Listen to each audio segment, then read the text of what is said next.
kind of important to talk about. So, movie of A Beautiful Mind, as I have mentioned, is a great work of fiction. It gets sort of in a way helped end a little bit of stigma towards schizophrenia because people see the movie, they think, oh, this is a terrible disease, but I mean, wow, it's you can overcome it. Now, absolutely, you can get better at coping, but you never really truly get better. About 1% of the population has schizophrenia, so that's 1 in 100 people, and potentially maybe only 8% actually go for competitive employment. There are people with schizophrenia who are become doctors and all that, but all the same, I just wanted to talk a little bit more about the John Nash Jr., who was the character in A Beautiful Mind, a real life mathematician who won the Nobel Prize. Now, so he was actually homeless on the streets of Europe because he would not take his medication. The movie shows that only the debilitating effects of medication and the fact that he gets off medication. Now, he actually did get off medication, and yes, he was homeless. So his wife actually divorced him. The movie doesn't show that part about the fact that his wife actually divorced him.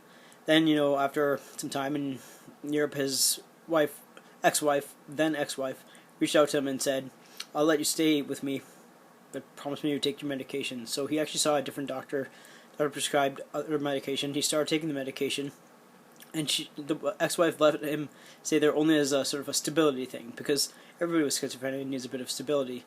So on top of that, he also got his a job at Princeton, which is shown in the movie, and they let him stay there mainly, because they knew that he was suffering, and these people, even though there may have been a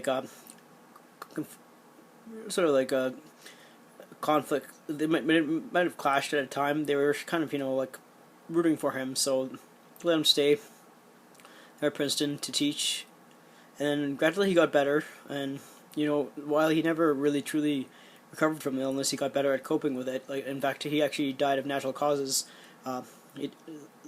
Instead of dying from the illness, he died of natural causes. He died in a car crash, I believe, in 2014, sometime in October, along with his wife. And then so his ex-wife, then remarried him, seeing that he had improved, that he was taking his medication, he was compliant, and that he was actually getting better. And so he actually managed to help raise his son with his wife.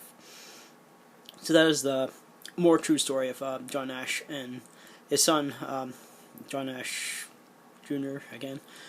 Actually developed schizophrenia, but was also a math genius as well. Is also a math genius as well. He went on to win a Nobel Prize for math, but he struggles quite a bit with the illness, and I'm not sure. Last I heard, he was again having trouble staying on the medication, because every time he sort of went on the medication, he sort of felt as though it was suppressing his mind. So last I heard, he was off his medication, but and struggling immensely. But I'm just unsure about that. But I just thought just to give you insight that it's almost no people with schizophrenia can get off their medication completely. Thank you.